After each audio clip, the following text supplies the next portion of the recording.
Kua katoa ana tētahi tarihiti Māori hāpai ana i ngā kaupapa whare a te Māori i te whiwhinga o tētahi whare hou mō rātou. Ko tā rātou whāinga kia kitea he whare mō ngā whānau Māori me te wawata kia roa te noho a ngā whānau nei ki aua whare. Hei tā te rangahaua whatitiri te wake ka kaha ake tā rātou āwhina i ngā whānau Māori i naia nei nā te hunuku ki tētahi tūranga waiwai hou mō rātou. He tatau kua tūwhera anō kia tauawhi i te hunga kāinga kore. A hei tā te kaiwhakahaere o Island Child he tutukinga tēnei kua roa nei e noho tārewa ana. It's a culmination of many years' effort, and it just shows that through araha and through the tenacity and hard work and getting results for whānau, it can all come together. No te tau kua hori i riro mā tēnei uri o Ngāti Whātua o Ōrākei e tiaki i tētahi o ana moko puna.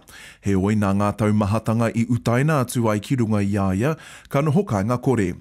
He oi nā te awhi me te tautoko a te rātonga nei kua pai ake tōna nohoanga i nae nei. I was lonely. It was scary. I wouldn't want that upon anybody, especially when you are the beacon of hope for this child.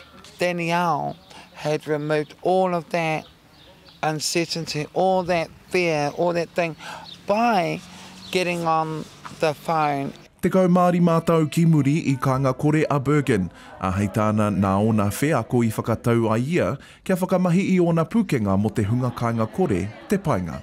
We can have positive, effective change, you know. It's just knowing that there's whānau out there that need the help, and as long as they're prepared to walk the journey with us, then we can help guide them. Hei tā Bergen anō aha kua tēnei whakatutukinga ona e maramana ia he nui tonu ngā mahi kei mua i te aroaro. So there's still a lot of hidden homeless. So we really have to expose the hidden homeless, the overcrowding, the people who are not in sustainable rentals at all. They're in exorbitant rents. So definitely building more homes. Hei tā te minita tuarua mō ngā take whare he maha ngā kaupapa a tēnei ka wanatanga hei āwhina i ngā whānau kāinga kore. We're building more houses. We've already made the promise that we will build more, in terms of state houses, 6,400 public houses. Transitional housing is one of many that we provide. We have emergency housing as well. Hei tā te minita anō he whakamiharotanga e nei whare kua whakarewahia nei, hei painga mō ngā iwi kāinga kore. Whatitiri te wake, te karere.